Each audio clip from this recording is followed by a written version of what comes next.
A very warm welcome to all of you to this Friends of Europe and Africa EU Foundation discussion on women, climate change leadership, unlocking the potential of collaboration, etc. and so forth. So this is a really exciting debate and discussion. We have a stellar cast for you. We have 6 very powerful women from different perspectives, from different parts of the continent, and it's I'm desperately looking forward to it, but I've spoken to them individually. But I think this is going to make for a bit of magic in terms of what we actually mean. Just a word, a sort of a health warning to all of those of you who are engaging in this conversation. This is not about, let's be really clear, convincing anybody about the importance of women's involvement in climate action. This is also not about saying, oh my God, how terrible it is that women are not given the opportunity. This is a positive pro-woman agenda, a pro-equality agenda discussion. We're not going to chest beat about actually what why they shouldn't be at this pace and, how terrible it is. We know, all of you know, women have been at the heart of climate change for decades and centuries, actually, if we know our history. It's just structural discrimination and men that get in the way.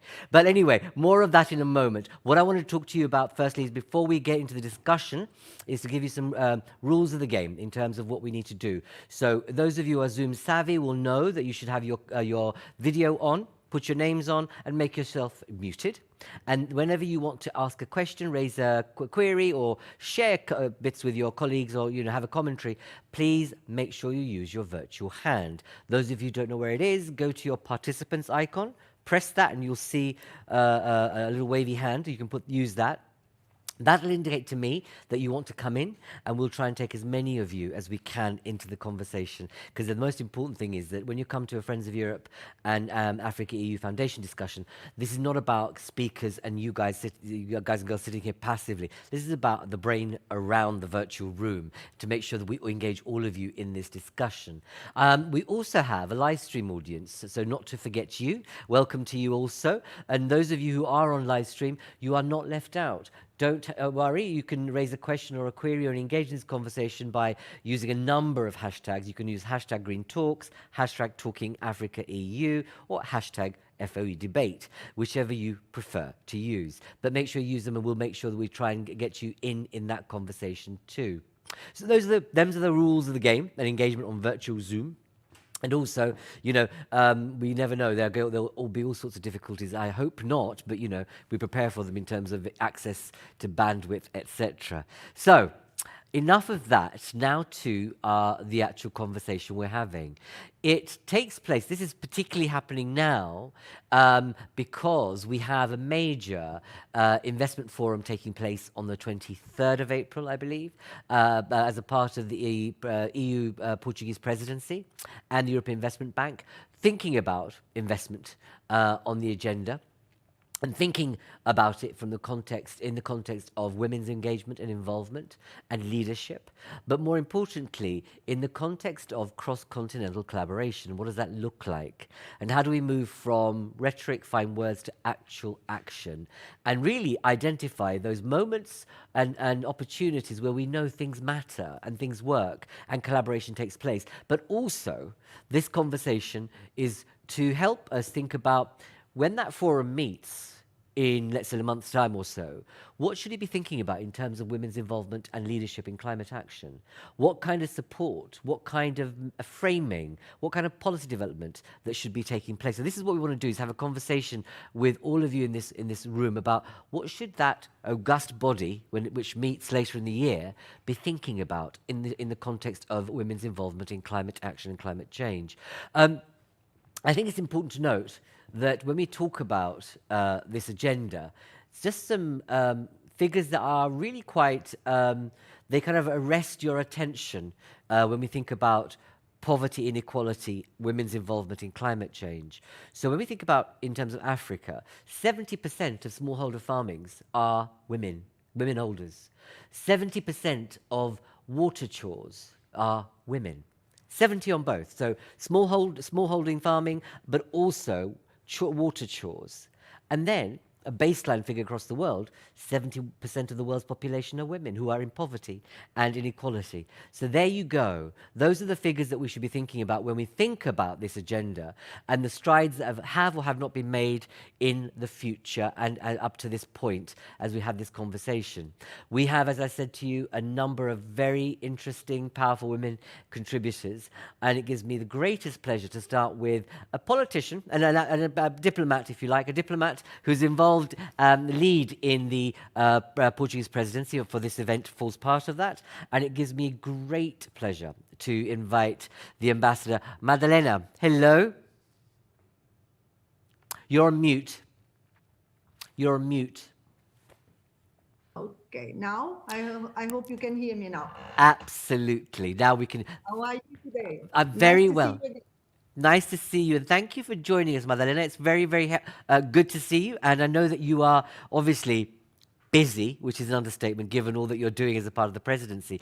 But what's fascinating about you, Madalena, we'll talk about it in a moment, is that you're not here, and your experience base would suggest that you've been in the eye of the storm of gender issues, climate change, instability, conflict zones, everything.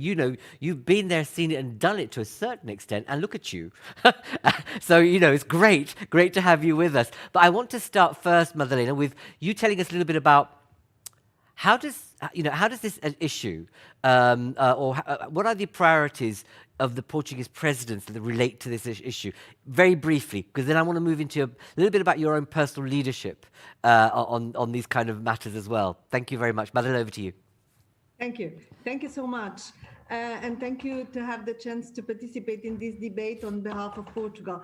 As you mentioned, this is really a very timely debate, and I'm thrilled to have today the opportunity to have these discussions with all the interesting speakers that are in our panel. Just very briefly, allow me to say to tell you how this initiative fits into the agenda of the Portuguese presidency. You mentioned we are now almost half through the 30 days of dialogue between Africa and the European Union that we are organizing during the Portuguese presidency. And the aim is really to have a high-level EU-Africa Forum on green investment that will take place on the 23rd of April here in Lisbon, and is organized together between Portugal and the European Investment Bank. Speaking about this cycle of debates and in this forum, it is difficult to imagine other initiatives that would better reflect the overall objectives of the Portuguese presidency.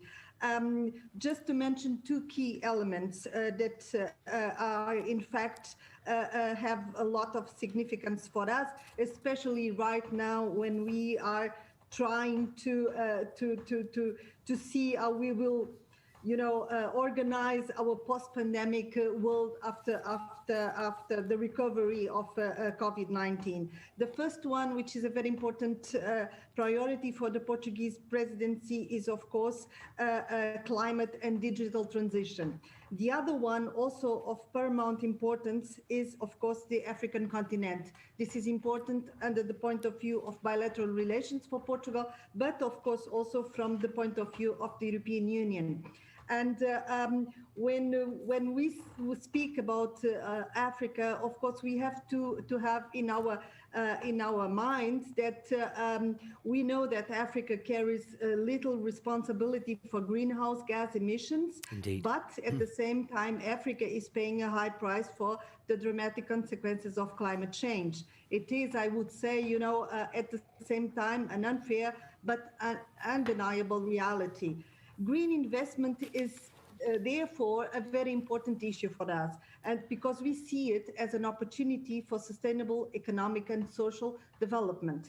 This relates also to another pillar of our presidency, which is the digitalization, because we see the digitalization as the possibility that provides us with an unprecedented opportunity to create an environment for innovation, for development and sustainable economic growth.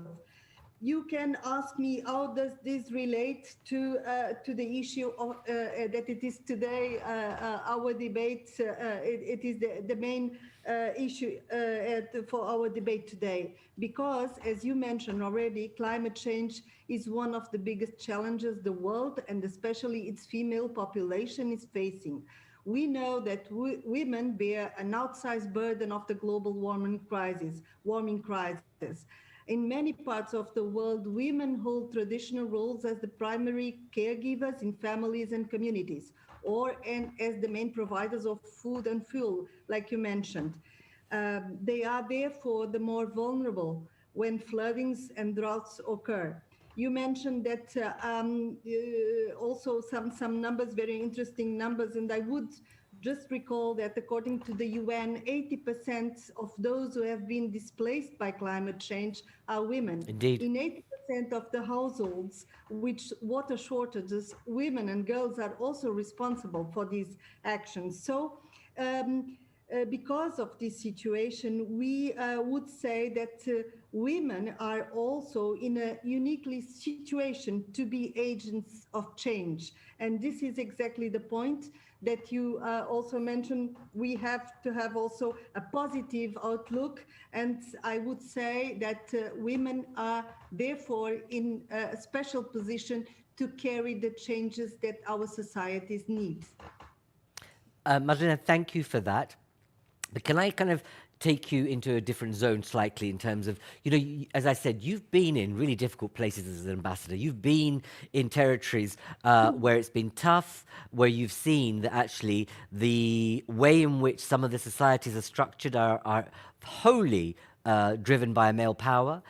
So when you think of that context, how do we create more of a political dimension to this? Because those figures that you and I have been talking about, people have known about for decades, but actually we're not seeing a step change. What do you think you can do as an ambassador or other politicians to really shift the dial on some of this dialogue where we know certain states operate in the way they do and women continue to be disadvantaged? Yes, indeed. I had the privilege to be posted as ambassador of Portugal to Egypt, Sudan, and Eritrea, and I think these are very different countries, but they show how important it is to address these kind of issues. These are countries also with very young populations, but when you are there on the field, you assess also that we are faced not only with big challenges, but we have also a big potential. And I had the opportunity to meet in those countries remarkable women in politics, in the companies, in the academia, women and girls that are ready to assume responsibilities, not only for their families, but also for their communities. And this is exactly the point where I think we should help them. To bring them the possibility to engage with the other countries, to share experiences, to share technologies, which is very, very important, and also to work with those governments to achieve some of the conditions that are the most important things. One of them is transfer of technology, and the second one is education. And I would, coming from my experience on the field, speaking with the people in not only in the governments, but also in the academia, in the universities, in the communities, I would say the key word is education. We really need to bring to open new opportunities for this young generation of girls and women so that they can really be the change makers, so that they can really bring the change to their communities and to their families. But a lot of things, is already happening on the ground. And I'm sure that the other speakers will have also the opportunity to point to these changes that we are witnessing. Just to give you a small example, for example, Egypt, where I was posted for 4 years. Yeah. We have already some very interesting programs going on that try exactly to bring awareness about environmental issues to the Egyptian families, through the women, because of course we know that the women, they are, the providers in the family. And there is a very interesting program, for example, with some funding from the government, that it is carried out by 400 women leaders chosen from different areas in the country. And with the younger generations, they share experiences and they make the difference happening in the field. So a lot of things are happening right now. We only have to work together and try to, to join efforts to have these girls and women working as agents of change on the ground. Madalena, thank you very much for that contribution. And obviously, I'll bring you back in later. I want to move on to one of our speakers, Wanjiru. Welcome. Someone who's been steeped in agricultural matters, who knows her way around this, particularly in that nexus of climate change and agriculture, so well. Wanjiru, welcome. Good to have you with us. Wanjiru, tell me, from your perspective, what does it mean to have a gendered lens on climate change? In real terms. Thank you so much. Thank you so much. It's such an honor to be here. This is such an important conversation, and I'm absolutely honored to be invited to be a part of it. I think if I were to answer that question in one sentence, I would say, if you really want to address climate change in Africa, you really must effectively address the needs and priorities of African women, as they are, as has already been stated, African women are already bearing the brunt of climate change on the continent, but most importantly, they really are the face of solutions. And in a certain way, this echoes what the ambassador just stated before me. To kind of lay a bit of a broader picture, what it means to bring a gender lens to this climate conversation within the African context, we then need to center agriculture and the role of not only the ways that not only the ways that agricultural production and is a big part of how Africans are experiencing climate change, because so much of our population is involved in agriculture, but also I think a more future-focused imperative, which is if we are not careful, agricultural production in Africa could end up becoming a major contributor to greenhouse gases in the way that it is in many other parts of the world. And so we are at a moment of opportunity on the continent to have an agricultural transformation, the growth of an agricultural sector that actually helps address the challenges of climate change without contributing to the problem. Now, I want to share, if you will allow me, just a little bit of data to lay some context to what we are talking about when I'm talking about climate, that nexus of climate change and agriculture.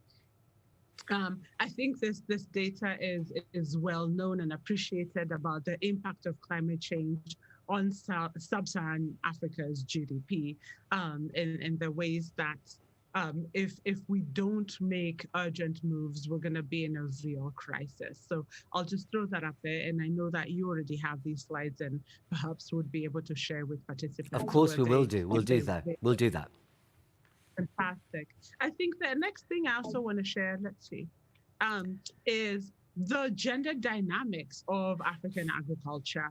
And not just, and here I'm talking a lot about African agriculture because that's a space where I work. But we know, for example, that when it comes to land rights, the share of male and female agricultural landholders in developing regions is heavily gendered. It is not gendered neutral, and women are at a disadvantage. And that's a really important realization.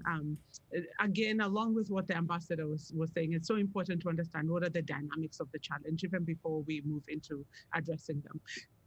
I think it's also important to understand the gender gap in African agricultural production.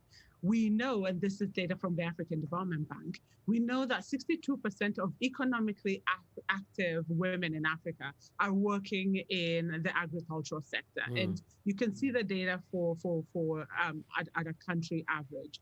We know that women constitute more than 60% of the labor force in cocoa and coffee, but on average earn even less than 1/3 of the income at stake.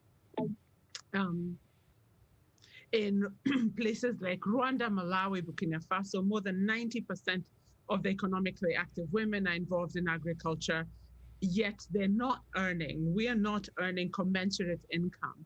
And Africa's rural wage gap between men and women is estimated anywhere between 15 to 60%. That's a gap in income from agricultural.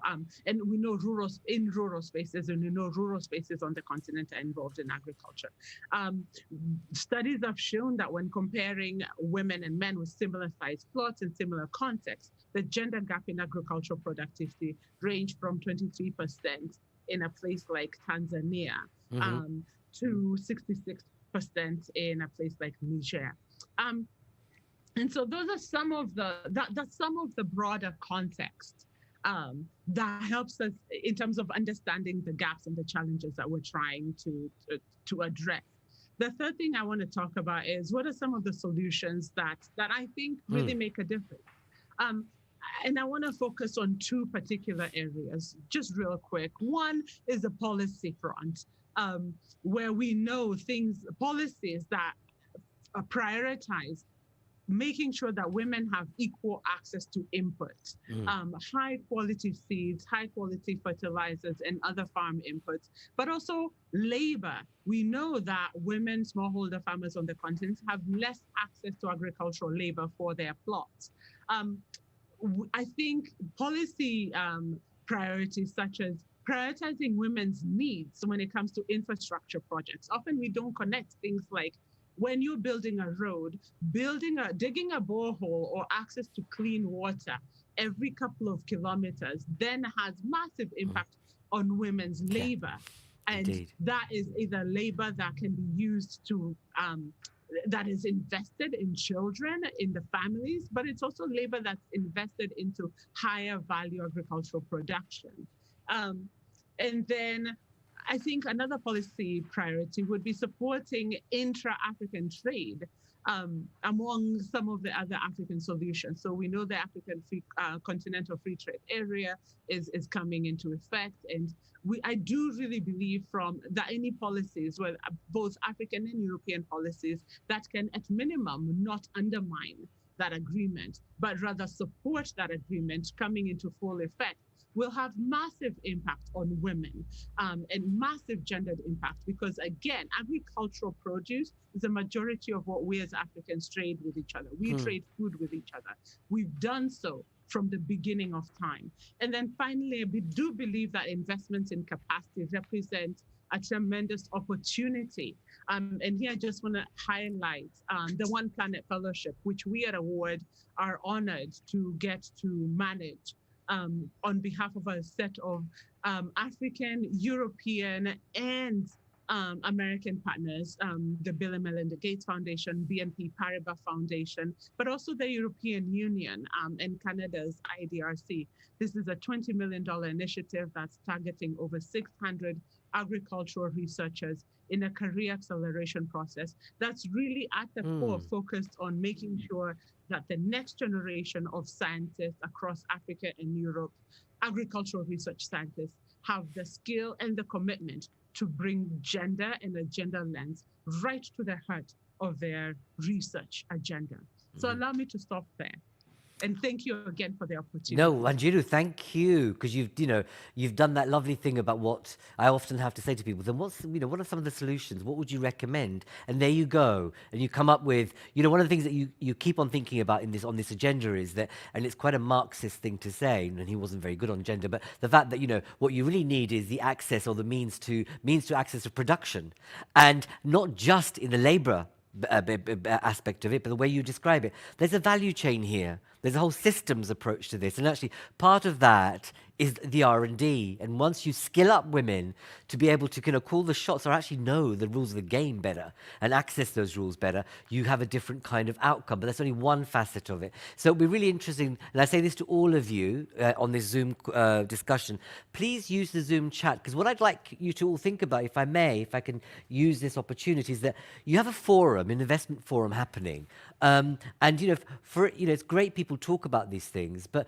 if it's to make a difference, what should it be focused on? What would you like it to do? Are there any particular things you think, you're getting together in the name of investment, in the name of citizens in both sides of the continent? What do you want from them? Rather than it ending up being a talking shop with some really lovely, fine words about what could happen.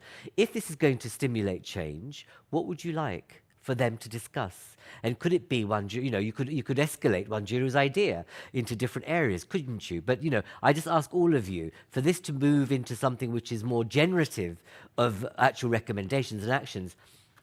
Stick your fingers on the keyboard and put it on the web chat, on the Zoom chat for ideas, please. That would be really welcome. And I also say to you, do use that function, because we do record everything, not in a kind of a terrible way, in a good way for posterity, so that we're able to share it with everybody, but also a record of knowledge and ideas. So if you have ideas in this room in response to what Wanjiru and Madalena have said, I mean, the idea that, what Madalena spoke about in Egypt, perhaps, Ambassador, you can share that example and see what can happen elsewhere.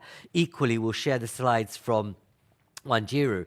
But, let's do that. And as I said, let's think about what are the actions or discussion points that this, august body of people are going to meet in later April should be thinking about. On that note, I want to move to Diane Binder. Diane, very warm welcome to you. Thank you. Nice to be here. Oh, you have a little bit of a echo going on there. Try and fix it. Is that better? Yeah. Okay. Excellent. Hello, Diane. A warm welcome to you. For those of you, say a little bit about. Yeah, I've not actually introduced any of our speakers. I don't tend to do that because you can read the stuff. But one thing is that Diane is one of our European young leaders, which is part of a network that we've spawned over a decade ago. And Diane, one of the things that you and I have spoken about, and particularly in the context of this conversation and the context of investment, you have been involved in looking at French, North African, and broader kind relationships, investments, etc. From your perspective, does the development policy or the development dynamic from north to south need to be hacked? Does it need to be hacked to be changed? Because you and I have discussed this before. There's something without even recognizing that the development aid agenda seems to be really crafted in a post-colonial mindset. And we don't stop ourselves to think that actually, of course it is. And therefore, you're going to get the gendered inequality outcome. But moreover to you, does the system need to be hacked, Diane? Absolutely. Absolutely. And thanks for asking the question. I've been working for the past almost 20 years in the development field, and the more time passes, the more I see that it's actually like the end of a cycle. So absolutely, yes. And, I'm actually thrilled to be on an all-women panel with, I think, as many women from Africa as from Europe. But shouldn't it be only natural, And it's, like something still to celebrate, because it doesn't happen that often. And that says a lot about the system. I believe that a systemic change is needed, especially when it comes to project origination. Projects should be locally born, women-led, and supported by the international community as partners. And something that I find very striking is that development aid has always been about the South needing guidance and financing, which is a little bit, as you say, some probably post-colonial complex where actually Europeans have thrived on the division of labor and of on relying on resources, on natural resources that they didn't own. But of course, there is local expertise in Africa. I think we need to have some humility here in the international community. Who says there is no leadership or no vision or no capacities? That doesn't mean that there isn't a lack of knowledge or of access of capacities. But I've been working for the past 15 years across many countries in Africa, and I've always been struck by an incredible spirit of innovation, of resilience, of entrepreneurship. And solutions have to be local, and solutions are local in many ways. And that doesn't mean that the world needs to be run in silos. That doesn't mean that we Europeans have nothing to bring to Africa, but we need to drastically change the approach. So that was my first point. The second point I would like to make is about, and maybe this is not something that we're used to talking in that kind of setting, but it's about feminine intelligence.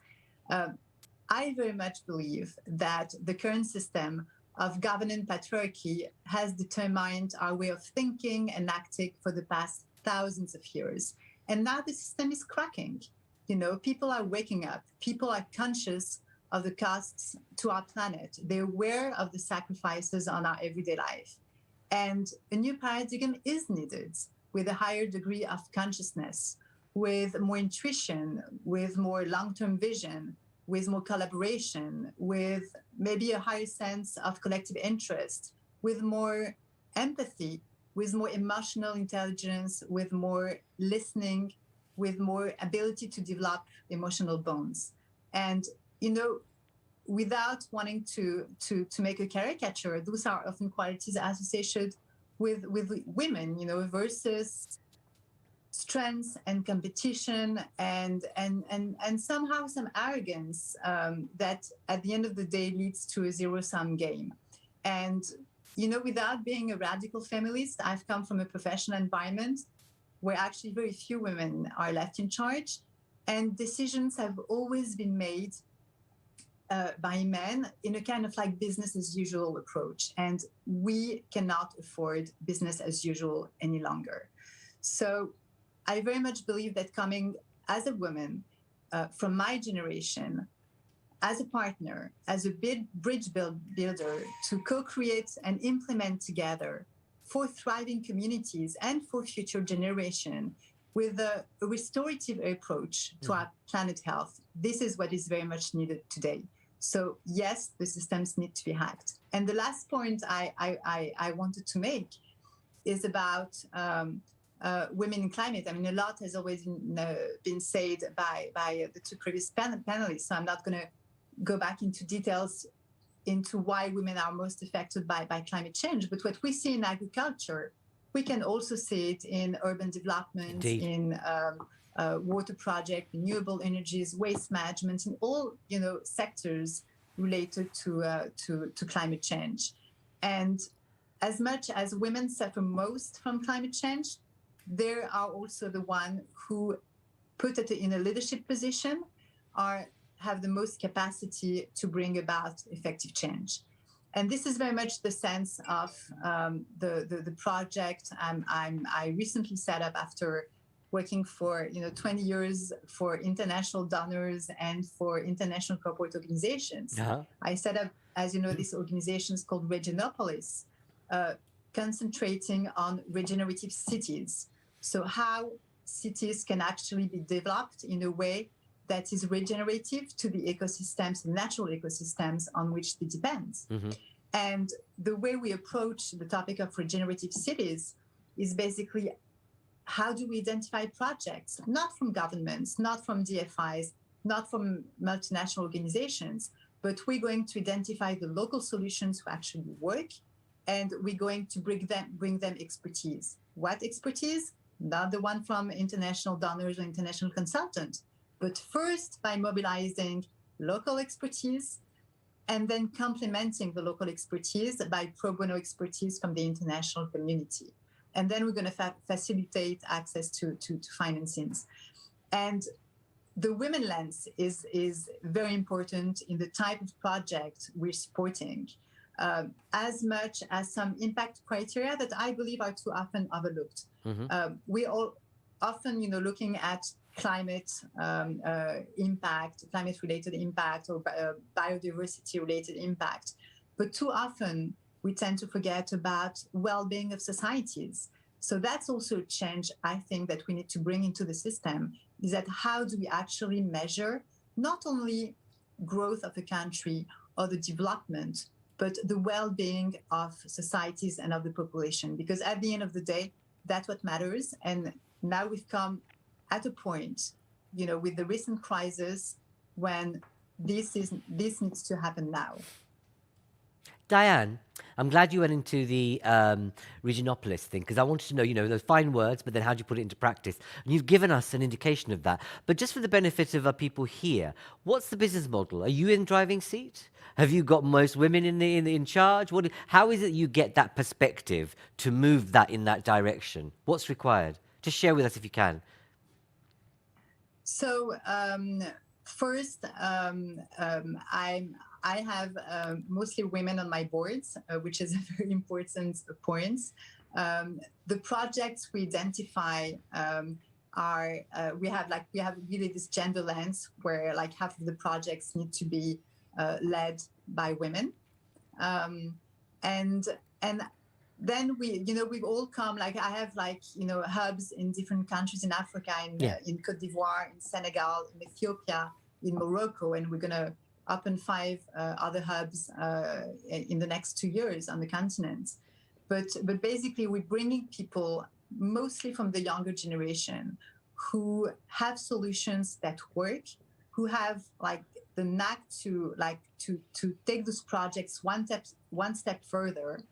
And we're going to bridge them with this international community that says, hey, we have money, especially to spend on climate, to spend on women, to spend in Africa. And you were actually mentioning the investment forum coming up. And I think something that is really important. And, we've all been hearing a lot about the importance of like local ownership and local communities. Exactly. But at the end of the day, we need to, and like donors, financial partners need to understand exactly what project holders need as like type of investment vehicles and types of partnerships, because otherwise, I mean, those are two worlds that do not talk very easily one to another. Completely, and thank you for responding to that, because I think it's important for us to, this doesn't come about just out of, clicking our fingers. There's a structure and organism in place that you have to have if you're going to move it in that direction, because, hey, that's what's driven the structure we've had so far. So you do need to kind of invert it, as you've said, and a very different appetite to risk, because you understand what actually people are bringing to the table, the kind of technical support assistance you need. And I think you make the point, and perhaps we'll come back to colleagues, that if that forum is meeting, what it should do is, let's say just for an example, 100 women or 100 ideas that are rooted in women's agenda that actually tell you what it is across the whole supply chain, from seeding a project, managing it, delivering it, being at the end of impact, to give that investment forum an idea of what it should be doing. But that's just a thought. Perhaps you have thoughts on that too, Diane. But let's see. But do you want to come back on that? No, I just want to give you a very concrete example. At the One Planet Summit organized by President Macron in January, $14 billion have been announced by the international community to fund projects in Africa. It's like for the Great Green Wall. So it's huge. The Great Green Wall, this is a project run by the African Union to fight desertification in the Sahel.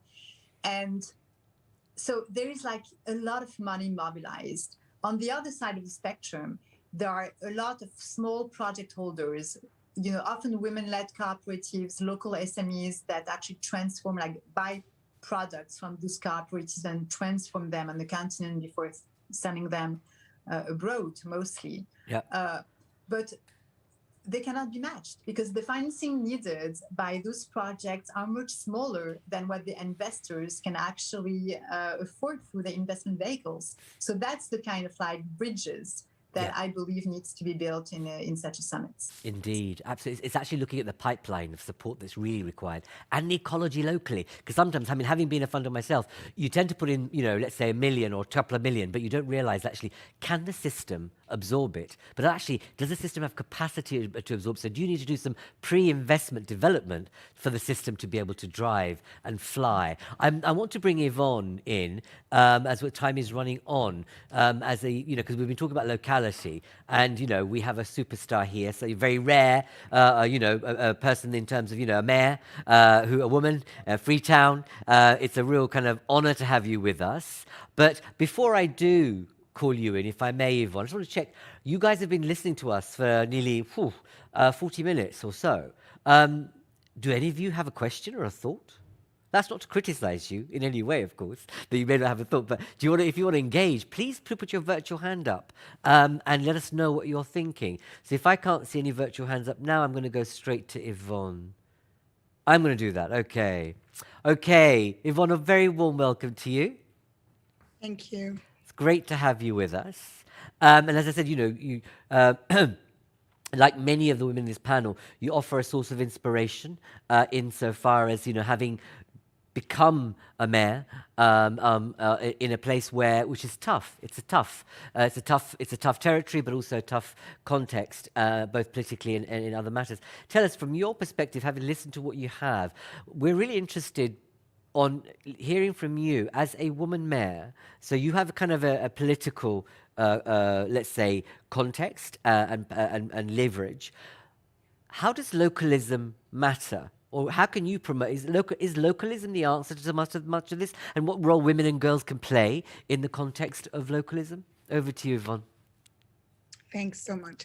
I want to start off by just pointing out that we're always, well, not always, but very often, the narrative is climate change. But it's so important also for us to talk about climate change adaptation, because from a city perspective, what we're having to cope with isn't just climate change and wanting to stop that, clearly, but also recognizing the climate change is here. And whether it's heavy rainfall, it's flooding, it's Indeed. Coastal floods, these are things which are affecting our residents now. And that conversation is clearly needs to be had as well. That narrative needs to be put in, the word adaptation, not just stopping climate change, but dealing with what's impacting at city level, and indeed in the rural context. Yeah. I'm sure when Gary will be talking about changes to weather patterns and how that affects farmers as well. Coming on to the question of localism. So localism is critical. It's critical whatever you're doing. My experience during the Ebola outbreak really firmly put in my head that you can't do anything on scale without having community ownership. And this journey with our response to climate is no different. So if we were to talk about the ways in which you can get local action, I would give one example of our campaign, Freetown the Tree Town, which is our plan to build it's actually underway to plant and grow, not just plant, but grow 1 million trees between two rainy seasons. Started last rainy season, and we're coming into the second rainy season. And there's no way we could do this without significant contribution and involvement of communities. So there is a need, and this was done through a lot of advertising, a lot of social media, but very practical things like tree giveaways in the city, but then allowing people to be tree stewards, and then creating a network of community-based organizations who monitor the growth of trees using a tracker app. So you really have conversations going in the city about trees and people that you would not expect. I remember being at one of the tree giveaways and seeing a lady come with her baby on her back, someone of not any great means, was clear, but she came and she was determined to get her trees and plant her trees. And it's getting that sort of buy-in, which is important. But it's one thing to say you're planting and growing trees. It's another thing to deal with some of the really pressing issues that lead to deforestation. And that comes down in our context to cooking. The fact that 82% of the fuel that's used in the city for cooking is charcoal, is wood. So you've got that dilemma, you've got that pull. But where does localism have an impact? By changing your language, or not changing, maybe adapting your language to ensure that what you're speaking to is what really matters to people. So I had a similar conversation earlier this afternoon. I was in a session with one of my team on recycling, and they were working a video, and the title was, why is recycling important? I was like, that's not going to mean anything to anybody. Exactly. What you need to tell them is why we need to get rid of plastic, because of your health, because of malaria, because of mosquitoes spawning or reproducing in packets of water. And in the same way, when it comes to climate change and how you bring your local community, how you get that community ownership, you talk about what really affects people's lives. So because of the impact of climate change, we are experiencing abnormally heavy rainfall and therefore flooding. And women are the most affected, whether it's the flooding when you're on a land, you're subjected to a landslide, or whether you're along the coast. And significantly, because of what happens in the rural areas, these challenges of climate change that the city feels is exacerbated. What do I mean by that? We are experiencing a significant increase in rural urban migration, more people coming to the city. So when we talk about climate change adaptation, very fundamental things like development control, land use planning, building permits become important, because you've got to deal with what's coming at you. And these conversations need to be understood. So if you want to not just plant and grow trees, but try to prevent others from cutting them down, this conversation needs to be broadened. And we need to make sure people understand that if you cut down the trees, the flooding happens to you. The water shortage, a couple of speakers spoke earlier on. This is such a key part of what we're experiencing with climate change, and with climate, in the absence of, growing trees, the shortage of water, which affects women and girls most significantly, of course, means that they're getting up early in the morning, means they're at risk of sexual-based violence. The dots that you join around this are so layered. There's so many. And it's really important that we're able to pull through very simple stories, very simple messages that help average people to understand actions that they can take that will make a difference. And what is it we're doing? At the city level, the question, I think one of the things you were wanting to tease out was, is there space for women and girls to lead? Or, how do women and girls lead? And I think I will pick up from what I think was the ambassador who said, education, knowledge. You can't lead if there isn't the understanding. So that has to be very deliberate in terms of communicating that. But we also need to be given the space, and that's a broader issue, a cultural issue, and giving the space and giving the resources. As part of my role in C40 Cities, I'm leading, I'm part of a group, Women for Climate, and we have a mentorship program here in the city where we identified women, all kinds of women, students, market women, retired women, professional women, and they were given an opportunity to apply for support for a climate mitigation or climate change idea. And Lovely. Women for Climate helps them nurture that idea. So in short, there is a huge role, and I think I would say more than there's a role. I think success, localism, community ownership is a critical success factor to being able to address climate change. And women and girls absolutely have a role. They're the most affected, and we must continue to give them space, but it can't be lip service. Space means providing support, both in terms of providing information, but financial support. So to your point about the meetings and where the investment goes. Thank you. Thank you so much, Yvonne, and that's been really, very helpful for all the different levels in which you've kind of focused on. One thing I want to, to ask you as a mayor, you had the opportunity to take a much more holistic approach, unless I'm wrong. That, you talk about the trees, we talk about the cooking, we talk about renewable, you talk about the economy. You can see, so if you take a balcony view of Freetown, you can see what the inequality of opportunity is. You can see where the pressures points are and where the opportunities for potential to grow. Do you have that sense of being able to take a very whole of economy, whole of society approach to what happens in your area? Because from my experience, it's only when you have that power or the leverage, you're able to take that overview and do something about it. That might be too arrogant on my part, but over to you. No. I mean, so we're in the process of implementing an agenda, which is the basis of my whole administration. I came into office in 2018, and very early in 2019, we launched Transform Freetown. And Transform Freetown is an integrated approach to urban development, and climate change is a real driver, a real sort of foundation. So right across from our environmental management interventions to sanitation interventions to urban mobility interventions with a cable car, with introduction of landfill, sanitary landfills, all of these things are in their own way directing at climate change. It would be great to feel that we were fully in control, but we're not. And that's because one of the most significant mandates that the city has on paper but doesn't have in practice is the one I alluded to, the one which has to respond, and it's critical to responding to what is happening. Rural-urban migration is not going to stop. No. We want to stop climate change. We want to reduce and ensure that we're able to not go beyond that 1.5 degrees. But with or without that, we are still seeing a drive of more and more people coming to live in cities. According to the UN, by 2050, 75% of the population of the world will live in cities. Of course they will.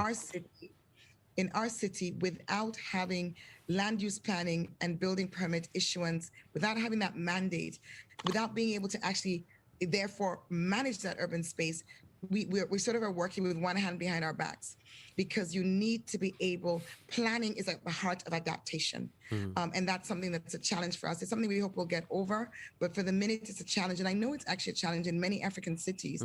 So coming again to these conversations, whether it's the AU-EU summit, which is really critical because this is a very Africa city-centric problem, or even beyond that, we're talking about, COP and other conversations. Yeah. We need to appreciate that the policies need to be in place in order for us to make the infrastructure investments and decisions and to plan. Wanjiru mentioned about planning for women. All of that planning, if we're talking about transport, we're talking about housing, we're talking about, where we're allowing developments to happen. A lot of our climate crisis is man-made. What do I mean by that? Deforestation of your protected areas, your protected water catchments, that's you're creating your own problem. We know what climate change is having its impact, but in some ways we're accelerating some of those impacts. And a lot of that is around poor planning and environmental management decisions. And we really need the mandates at the city level to be able to work to prevent those, to plan for the growth we know that's going to happen, but we need to plan for it with the environment very much at the center, and with women and girls also very much within the context of what we're designing. Yvonne, the thing for me is that I think you're absolutely right, and I want to move on to others, but it's very clear that this isn't about urbanization is a global agenda, it's not an African agenda. And we've seen the rise of mega cities, which are almost, in terms of what they're sucking up, in terms of energy, etc., is the size of a small country elsewhere. So this is a global agenda. And it occurs to me, not for you to kind of answer now, but there are women mayors now in Europe, in a greater number, who are facing the same difficulties that you are. And wouldn't it be great if part of these discussions, that actually a network of women mayors that have the same issues as you do, whether you're in Freetown, anywhere in like Marrakesh or whatever, the same issues apply, and people seem to kind of almost exoticize what happens in Africa, and that's such a lot of nonsense, and you know that. But actually, if we were to create some sort of cross-continental women mayors network, you'd actually be fantastic. And I'm sure I'm not saying something that doesn't exist, but it just occurs to me, really, you could do joint investment, joint procurement, all sorts of things that could be exciting and happening. But I'm getting carried away. So I need to stop, and I need to bring, thank you so much, Yvonne, I need to bring others onto here. So I have Gloria Zainab, been waiting for some, but I need you to be short because I can bring our last two speakers in also before 6 o'clock. So, Gloria first. Yes, hi, thank you. Thank you for a really nice debate. I just had a few questions. Say who you are first for us, Gloria, very, very quickly. Yes, of course. So I'm the president of a youth organization in Europe called Youth Regional Network. So just a few thoughts about what Yvonne, Diane, and Madalena said about space providing to women. Some of you just came up about the education and touched upon entrepreneurship. So my question, or also a thought, shouldn't we focus also more on entrepreneurship among younger girls already at a younger age, in order to both solve the climate actions and agricultural issues that everyone are standing upon right now? Because I've been into Kenya, where we actually arranged an entrepreneurship camp, which was a really huge success. So I think there is more need to also focus on the entrepreneurship part, but also want to have listen to, is there actually possibility to do so in other countries, to focus much more on the policy taking part of that? Thank you. Gloria, so one of the things, if I kind of put words in your mouth, one of the things that the investment forum could look at is young women and girls entrepreneur scheme. They could provide bursaries. You don't need a lot of money for that. Actually, from my experience, a little bit of money goes a long way. So there's an idea from you, even though I've framed it slightly for you. But good, as long as you're happy with that. Zinab, thank you very much. Where are you, Zinab? Hello? Oh, hello. Can you hear me? We can. Good to have you back. Can't see you, though. Okay, yeah, me too. So happy to be with you today and with that interesting discussion. Well, to be short, like I'm introducing myself. Yeah. I'm Zina from Egypt, and so interesting that we are speaking about Africa. I'm part of the Young Mediterranean Voices program and also other civil society activities. Mainly, like I work or I'm active in the area of corruption, where I work in as part of an organization that we are facing on or focusing on institutional corruption. Yes. And the thing is that when we see that women are assuming leadership positions, for example, or powerful positions, Yes. they're still being labeled into traditional positions.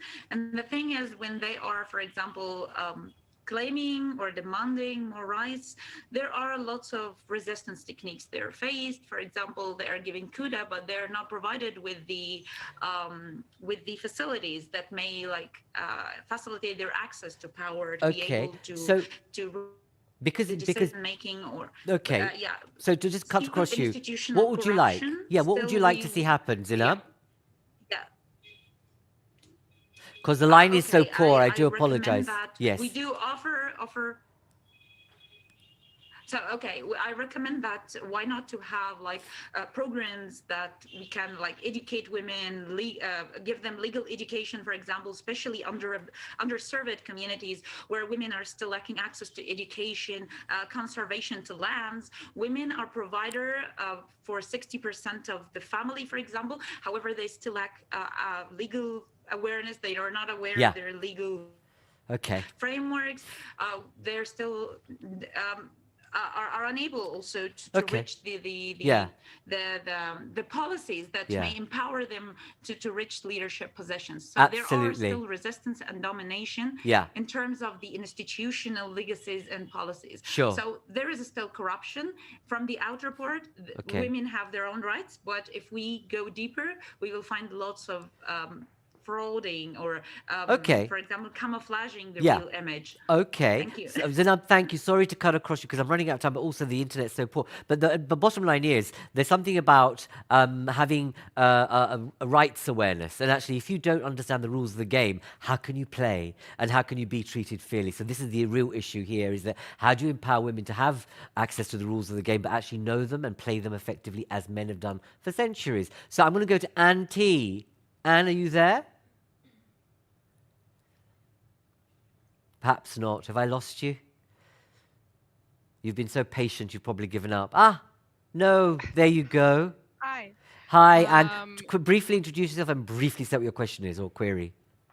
Yes, thank you. My name is Anne Tempelhahn. I work for GIZ, the German Development Cooperation Agency. I am the gender focal person for GIZ in South Africa and Lesotho, and I work in a project that is concerned with the prevention of gender-based violence. So my two questions are, on the one hand, what is being done and what could be done or should be done in targeting also the issue of gender stereotypes that lead to the gendered power dynamic, so that women have less access to productive assets or to land, for example, because I hear women are being educated, are given space, etc., and that they should be in leadership positions, education. This is critical, but what is it on a deeper structural level that that we can do in the area of climate change in this regard as the international community and also with the local expertise at hand.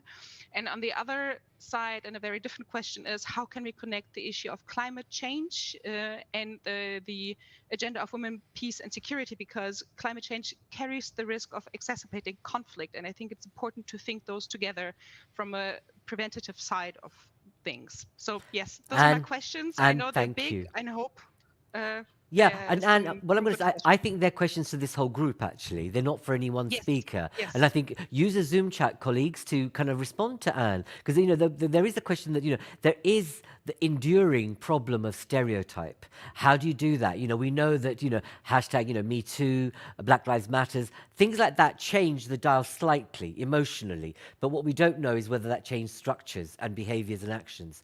But, you know, there's that point. But also, I think you're quite right. And I'm glad you brought it, the nexus of security and, you know, peace, but peace building, but also defense in what happens in that kind of nexus of climate change and what happens to women who are caught right in the eye of the storm of that particular agenda. I want to move to Ambassador. We had Ambassador, you've been very, very patient. Is it Hassam? Hassam? Yes. Have I got you right? Have I got the correct pronunciation? Ambassador? Hello. I need you to be very brief. Very warm welcome to you. I need you to put yourself off mute.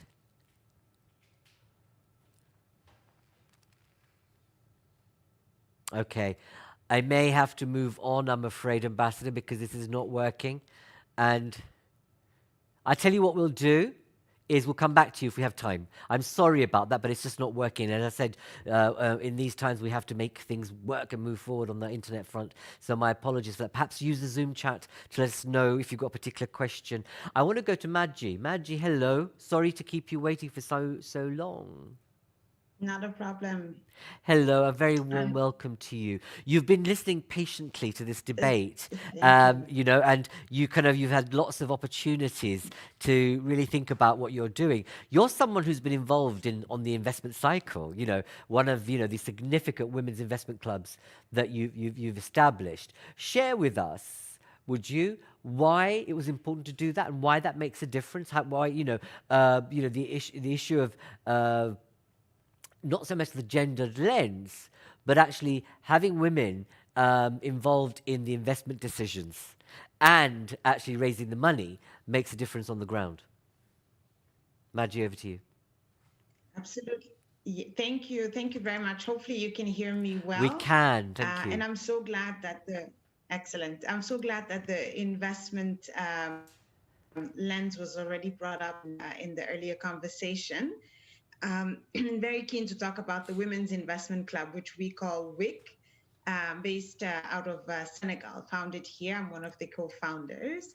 The objective of WIC, it's very simple. We want to contribute to reducing the financing gap for women entrepreneurs in Africa, which is estimated at $42 billion US. And yet what we constantly hear is that there is no pipeline of women-led enterprises in Africa, or at least it's a very small pipeline, that women's needs are already mostly filled by microfinance, not realizing that women have built, thank God for microfinance, but women have also built stronger companies that need the next level of funding. So WIC is a community of women who came together in 2016 to pool investment capital and also leverage the members of the community for activities like due diligence, technical assistance, being boards on the investee companies, etc. So it's about 90 women right now who have mobilized about $1 million US of our own money, our own savings. Wow. To invest in startups that are led by women. And right now, the focus is on Senegal and Côte d'Ivoire. It started in Senegal. The model spoke to women in Côte d'Ivoire who also started WIC Côte d'Ivoire and invested in WIC Capital so that we're putting our funds jointly for more impact.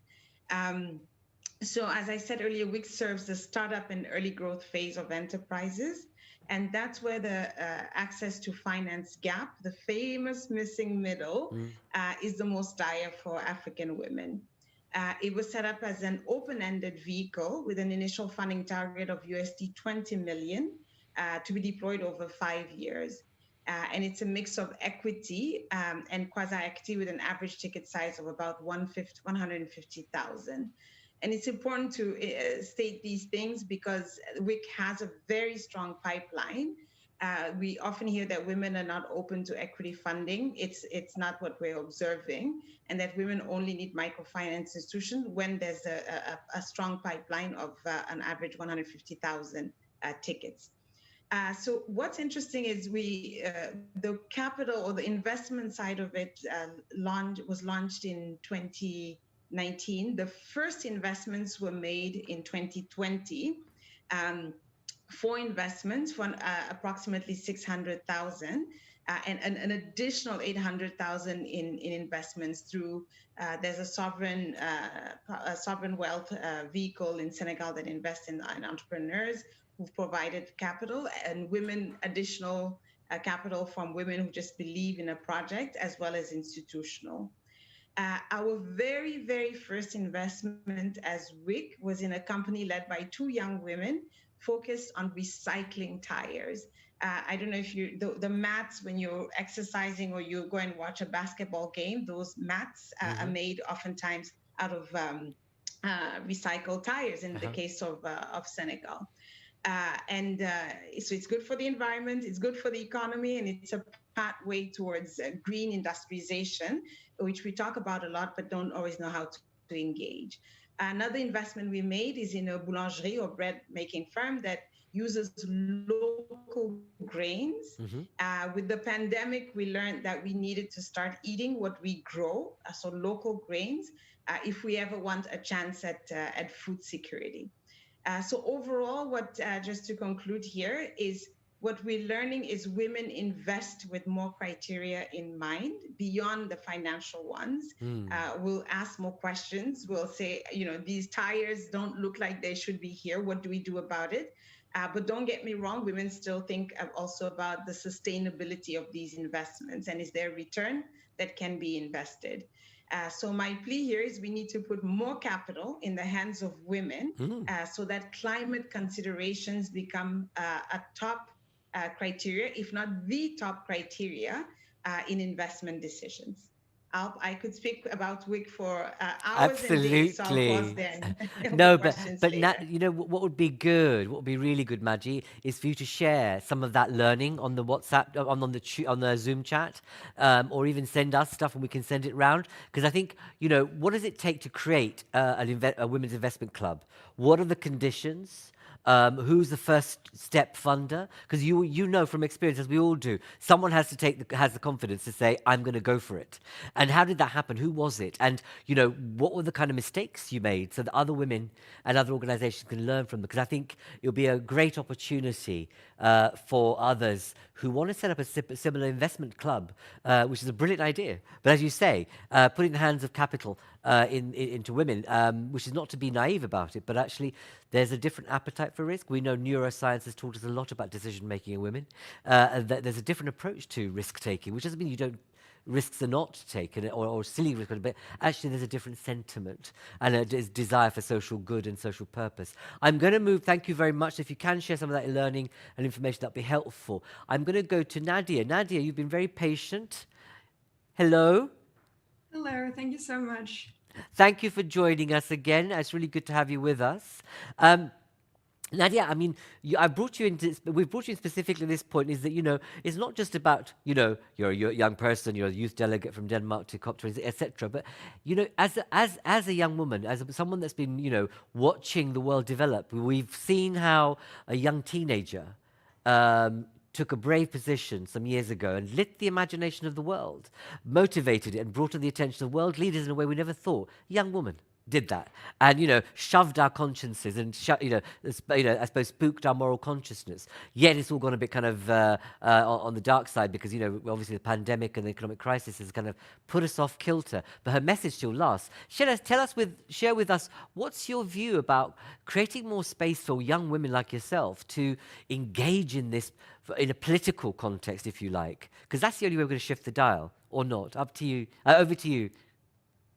Thank you so much for the important question. And it's been so incredibly interesting to listen to all these motivative women. And yeah, thank you so much for that. And back to your question, there's so many relevant perspectives when answering these questions. But I actually want to start by quoting Shirley Chisholm, who was the first African-American woman to be elected to Congress, because I really think that she's relevant in answering this question. And she's famous for a lot of stuff, but among that, she's also famous for this quote, which is, "If they do not give you a seat at the table, bring a folding chair." And I think that is really relevant in the context of creating space, because we also need to create it ourselves. And I think her situation is in many ways the same situation that we are in regards to creating space for women in the debate of climate action. We should be at the table because the decisions related to the climate challenge affects our lives, and we do not have the time to wait for a chair to be assigned to us. And I want to be concrete when I answer this question, and I will therefore come up with an example, which is in regards to clean cooking. We see a major challenge, especially for women in sub-Saharan Africa. Global decision makers has consistently failed to prioritize access to affordable clean cooking fuels and technologies.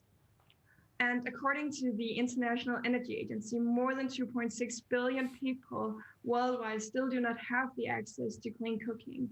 And household air pollution is linked to around 2.5 million premature deaths annually, mostly from cooking smoke. And as women are still in many countries the ones doing the cooking, the consequences of this is affecting women the most. And unfortunately, we are not on the right track in regards to solving this challenge, as the COVID-19 pandemic is putting countries further away from reaching universal access to clean cooking. If women were more included in taking these decisions, I do fundamentally believe that problems like clean cooking would be addressed in a more sufficient way. Not because women are better at taking decisions than men, but because diverse groups of decision makers are better than non-diverse groups. I think the aspect of diversity is crucial to keep in mind in general, because in regards to including women, my end goal is not for women to run the world. My end goal is to have as many relevant perspectives in the decision-making process as possible. This also includes youth, indigenous people, and so on. Also because what is needed now is for the climate action to be moved forward and to actually succeed in both ramping up the ambitions on the way to COP26 and also acting upon those ambitions. New groups of people should be included. Historically, enough has simply not been done. So just letting the same types of people continuing taking the wrong decisions is simply not a solution, at least according to me. Nadia, I'm going to have to stop you because I'm running out of time. Because I want to kind of glean from you, right? Because you've been on this forum before. You are someone who's you've taken the forward chair, if you like, and you've engaged. There's a forum coming up. This is the contest of what do you want from that forum? If you can't answer that question now, put it on the Zoom chat. What would you, if you have a ready-made answer, let's share that with us now. Okay, just really briefly, I would love for more youth experience to be shared. A lot of young people have made a lot of innovation in regards to, for example, clean cooking. And I really want to show those examples so that more young people and especially more young women will be inspired by them. Okay, excellent, thank you. And I think this, again, there's an issue about clean cooking that's as if it only applies to Africa. Don't forget, clean cooking applies to very poor women with very little economic means all across Europe who are having to deal and cook with stuff which is dodgy and make choices, which actually, if you think of the equivalences, it's about clean cooking in a different way, but we just don't see it that way. And I think it's about making those connections. I want to go to Florence first. Florence? Hello, you've been very patient. Yes, thank you very much. No, I was a Before, fascinating would you meeting. please Thank you very much for introduce setting this yourself up. first, please, Florence? Yes, Sorry. sorry. Forgive My me. name is Florence Egal. I've been working on food systems issues for decades. And I'm presently involved in all the discussions leading to the Food Systems Summit, but also the Glasgow COP, the Kunming meeting, etc., etc. Women are clearly, in all our cultures, we know how closely how important gender is to food systems. And I was just wondering if there are links established within the EU-Africa partnership. They're both involved, of course, in the Food Systems Summit. Gender is being acknowledged as a lever of change. And in each of the action tracks, and I put the link in the chat box, you have a youth leader. So that may be of interest to Nadia or Zainab. Yeah. So I think that we have so much to do, and these topics are so connected. Sustainable food systems is all about climate change and social justice. So I think it's important that we create links, exchange information, pool resources, and push in the same direction. So if there's anything I can do, I'd be very happy. I've put masses of links. My colleague in IFAD, I'm sure, is very involved also. That was it. Thank you Florence, very much. no, thank you. But Florence, if I may, just out of respect, I think you point to a really substantive issue is about how do you create the ecology of power and support for this movement. And what I mean by that is about sharing information, being able to reach out, but be able to actually say that you don't pull the ladder up behind you, but actually you create an escalator for change amongst women. And we've been missing that. So here's an opportunity here of so many women to be able to come together and create a network, which is already there, obviously, but you could escalate that. And here you are saying, you know, let me share, but I think that applies to all the women and the men, obviously. This is not an anti-men agenda. Let's not forget, this is a pro-woman agenda. It's a very different thing. So thank you for bringing that forward. I need to move on, but thank you very much for doing that, Florence. Sara, have I got this right? Sara M?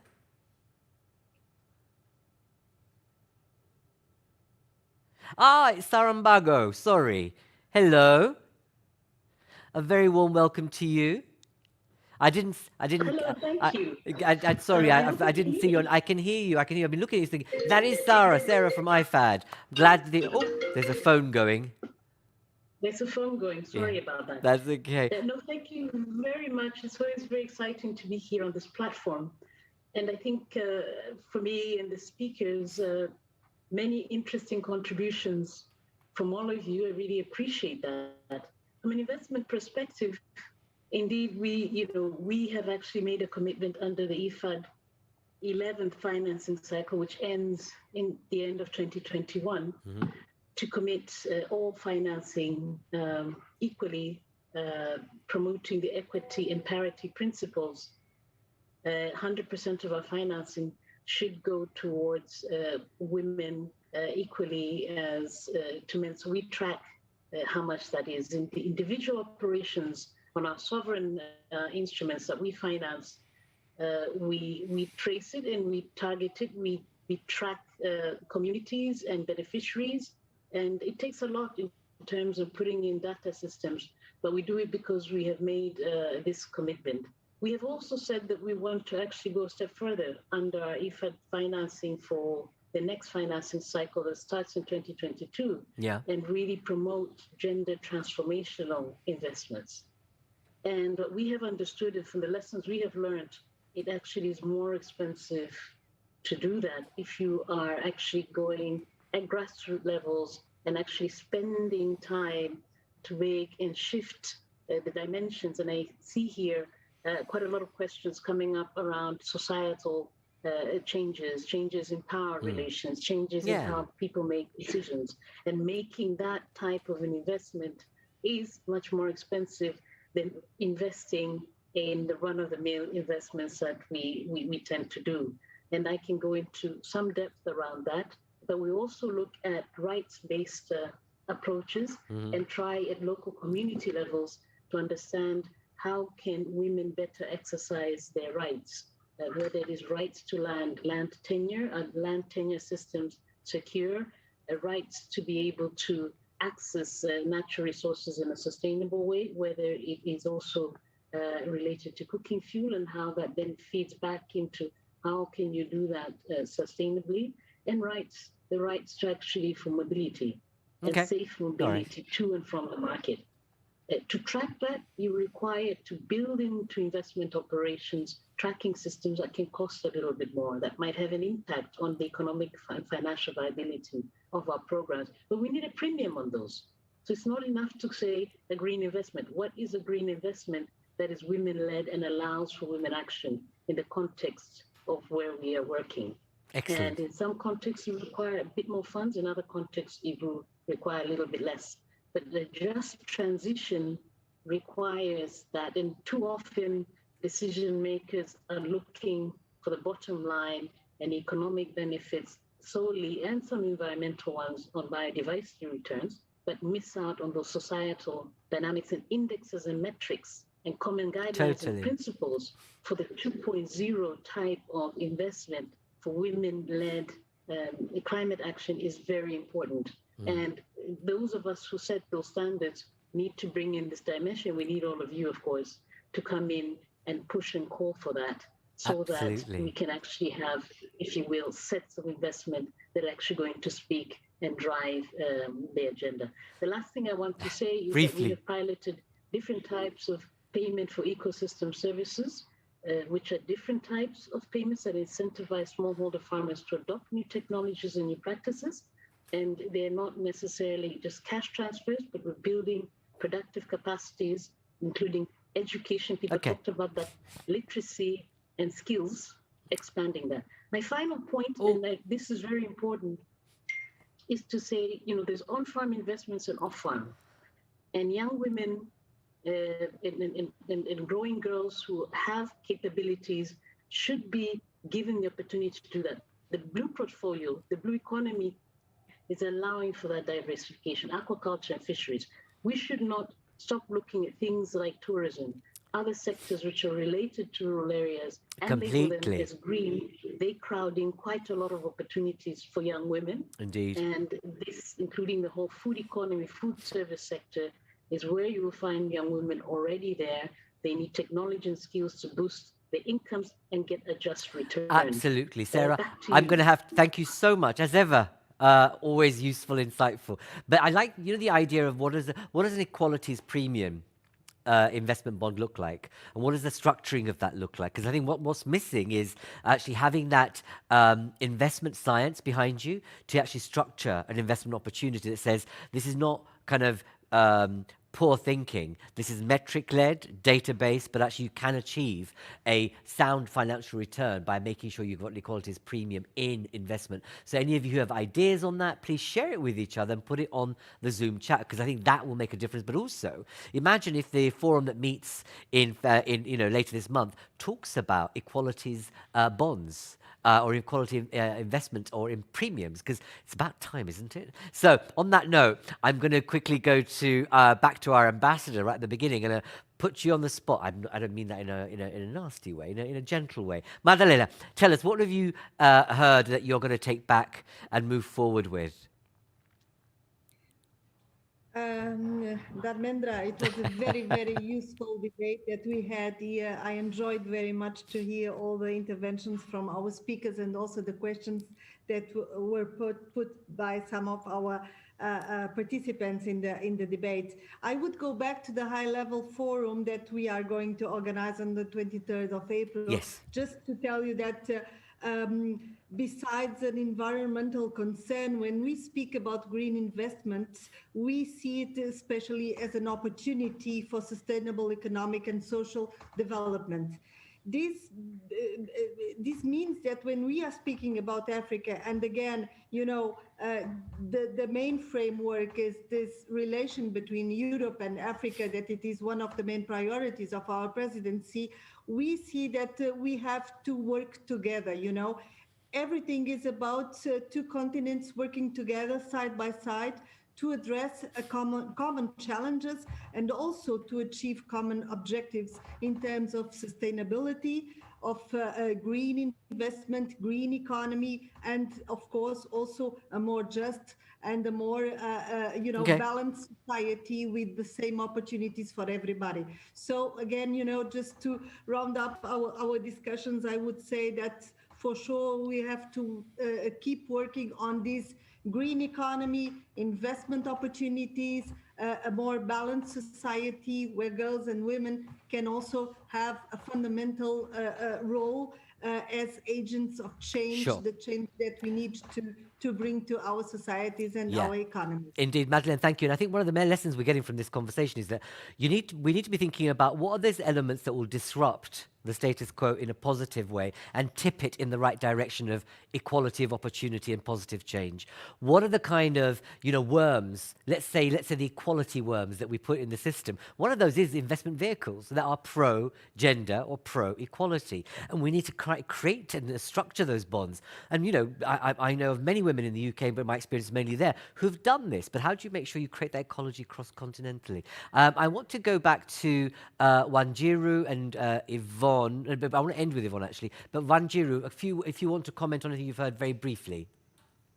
You don't have to. One of the things that I think I'm walking away from this conversation with is just the importance of one, being intersectional in our approaches, but also cross-sector and diversity in addressing this question. So that youth perspective, the private sector perspective, and those questions around investment. But also I think we had allusions and conversations around the very important role that civil society and activists play in advancing this agenda, in shaping the discourse and dialogues, and naming the gaps and naming where the priorities should be. And I am really walking away with just how important that civic engagement is. Wanjiru, thank you very much. I want to go to Diane very briefly, but end with Yvonne. So I'm putting you on warning, Yvonne. I want to end on locality.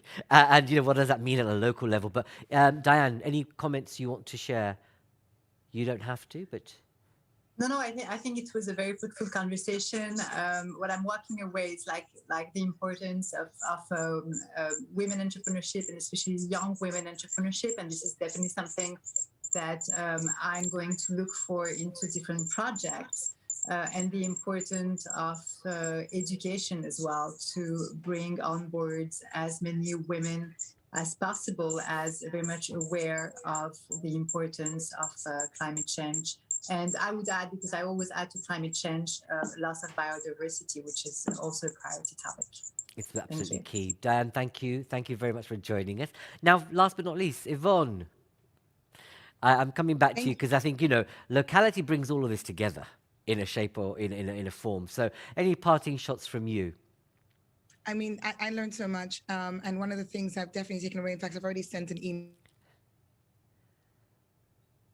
Oh, we lost you. Sorry, we lost you there. Just repeat that. You've sent an email to who?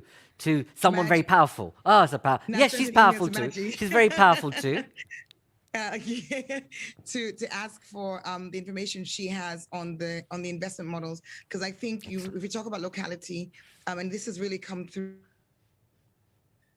of the speakers, that it's individual diverse actions across the piece, which when you pull them together, we're not going to have one big mega intervention which is going to address climate change or climate change mitigation, but we need to ensure empowering particularly women and girls. We're creating the space and we're unlocking capital. There is some big money that needs to come to the table, but there's also smaller money and smaller solutions. So I've come away just really enthused going on across the continent, both in Europe and in Africa, and continuing to be committed to ensuring that we're creating the space for women and girls to take the leadership, and to continue to keep an eye on climate change adaptation as well as mitigation. Completely. I'm so glad you keep on referring back to that, because we're losing sight of the fact that, as we've had the hottest decade in history, and actually our temperatures, whether down there or up here